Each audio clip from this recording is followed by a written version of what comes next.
Sorry guys, it's been about a week since I hit you with a video, but things have been kind of busy around here and I didn't have any more videos in the hopper. So that's what happens. But today we got a good topic. You guys take a lot of offense to how much tape I use. It's one of the part of the business that you guys do not like. Well, I also get complaints about another area of my shipping process that people do not like. Gotten multiple complaints about it now, so I figured today we finally addressed that. Today, we're going to talk about Jason's comment. He's not the first who's brought this up, but he's one of the many, so we're just going to finally address it, and I'm using his. He said, I've noticed you're using quarter sheets of paper. Okay, and why don't you use half sheets? Interesting. I've noticed you use 2 quarter sheets often. Heard that before. He's been using half sheet of paper, and it fits more snug in the number 6 envelope.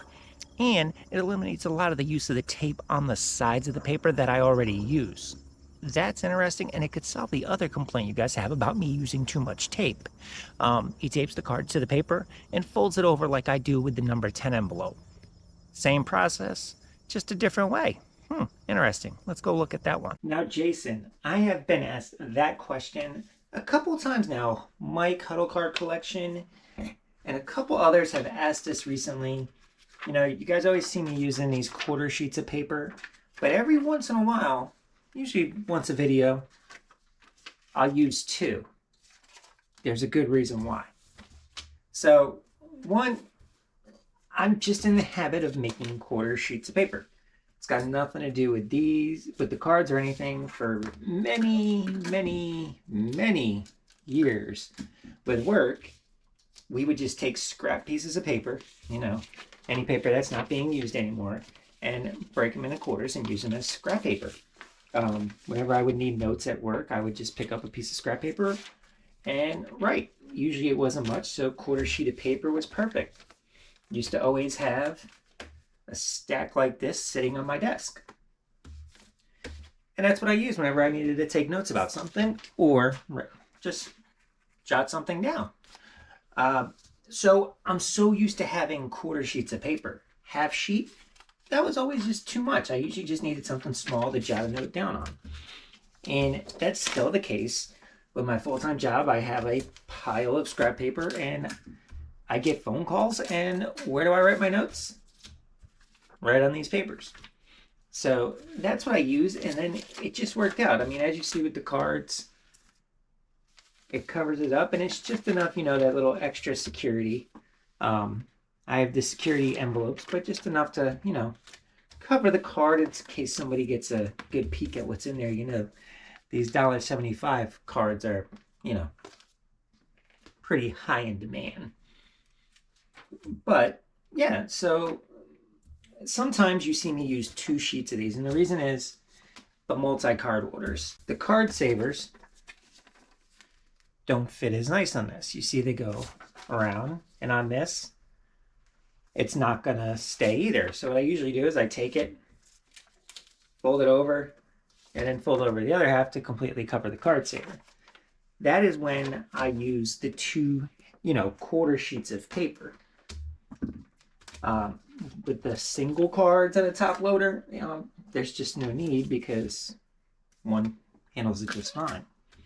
But like I said in many videos before, you guys kind of open my eyes to different stuff, and that's why I love kind of doing this Q&A, look at comments style of video, because I'm constantly getting different ideas on what could possibly be done. So a half sheet of paper.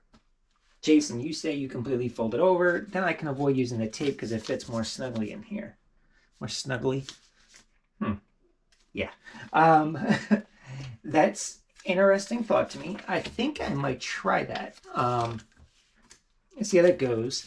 If anything, I think I will start, making some half sheet of papers just for those multi-card orders. And that probably will cut down on the amount of tape I use. So I think that's what I'm going to do. For the singles, I'll test it out and we'll see. Once I get through this pile right here, I'll make a new pile and I'll make just half sheets and see how that works. Guys, I'm always open to learning, and if we're not constantly changing how we do things, then, we're never going to grow. So I think I'll try that next time. and see if I use less tape. I know somebody like a Teddy Leather will enjoy it if I started using less tape, because that is a big pet peeve of my boy Teddy. Right, Teddy? So guys, before I get into Trav Master's comment, why don't you hit that subscribe button if you're new here and you like what you're seeing and you like this format, because we do it almost daily, as long as I remember to post a video.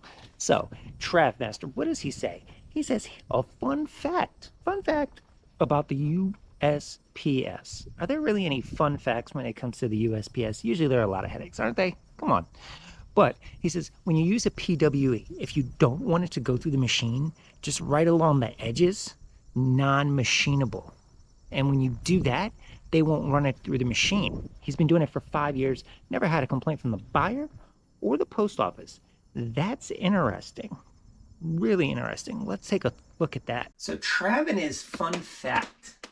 That's interesting. Right non-machinable along the edge or the edges, and they won't run it through the machine. I always thought that's when the post office wants to also charge you extra. If it can't go through the machine, then it's got to be touched by hand. And I thought at that point, that's when they're going to want to charge extra. I could be wrong. Could be. Probably am. But that's my thought. But Trav has been doing it for 5 years. He's never had an issue from the post office, never had a complaint from the buyers. So, hey, it's worked for Trav. It's a possibility. Someone can try it.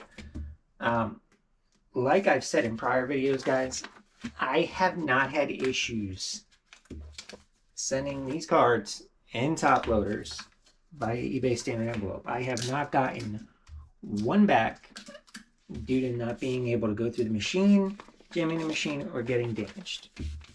Could it have happened and the customer never told me? Of course, it could.